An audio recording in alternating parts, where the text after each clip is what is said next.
Jeff, Jim, and Carmela, part number 45. Carmela always migrated to Jim, her husband, when she was distracted or started thinking about her life. The fireplace was too much, and she pulled Jim closer and ran her hands under his shirt. The next morning, Carmela was sitting on the front porch of the cabin. Jim was inside reading a book. Jim could hear the automobile coming up the gravel driveway, so he placed the book on the end table and went out to join Carmela.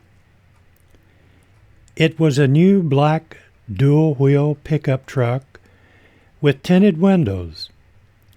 Before Jim went out on the porch, he placed an automatic pistol in his back pocket.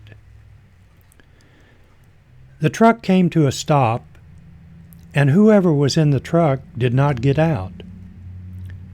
It was impossible to see through the tinted windows, and the longer someone delayed getting out of the vehicle, the more concerned Jim became. He would not hesitate to use a weapon to protect Carmela. The door opened, and the first thing they saw was a female leg trying to maneuver out of the large truck. Jim figured if it was an assassin, it was a female assassin. Carmela was the first one to recognize Beth Stanfield, the Southern Airlines flight attendant.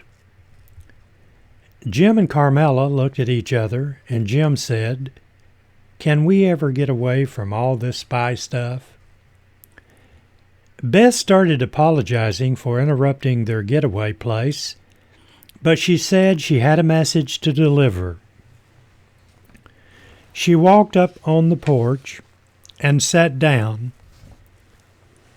Beth started off by saying she did not know what this stuff was all about, but my friend Gail Borland, the person you all met on the airplane out of Bulgaria, wanted me to deliver a message.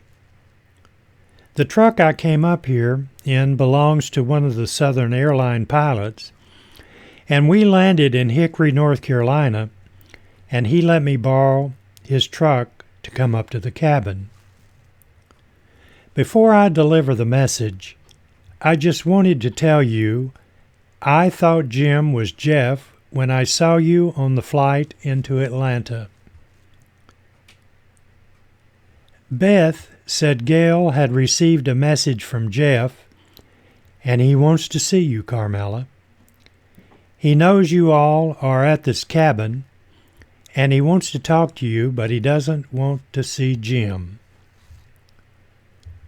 Carmela did not know what to say, and she looked at Jim, hoping he would have the answer. Jim looked back at Carmela, not saying anything. Jim was thinking the complete affair when he thought it could not get more bizarre, it did. Finally, Jim said, "That is a decision Carmela must make because it is out of my hands." Jim could not believe Jeff would do anything to hurt Carmela, but he could tell by the look on Carmela's face she was going to see Jeff. Carmela told Beth to tell Gail to contact Jeff and tell him I will meet him if he wants to come up to the cabin. When Carmela said this, Beth said Gail had told her Jeff would like to see you tonight. Carmela's mind was spinning, trying to put this together, at the same time knowing Jeff was in control. Carmela looked at Jim and did not look at Beth when she said, "Any time tonight will be okay." When Carmela said that, Beth turned and walked off the porch and climbed back up into the truck and drove away. Before leaving, she told Carmela Jeff would be driving this truck that belonged to one of the Southern pilots.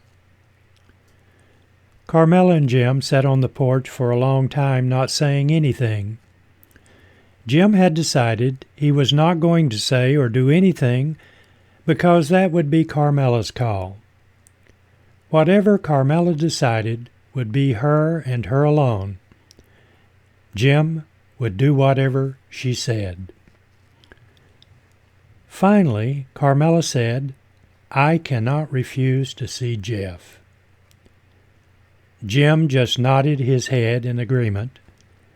He got up and walked to his automobile and drove off without saying anything to Carmela. Then he stopped and backed his car back to the cabin.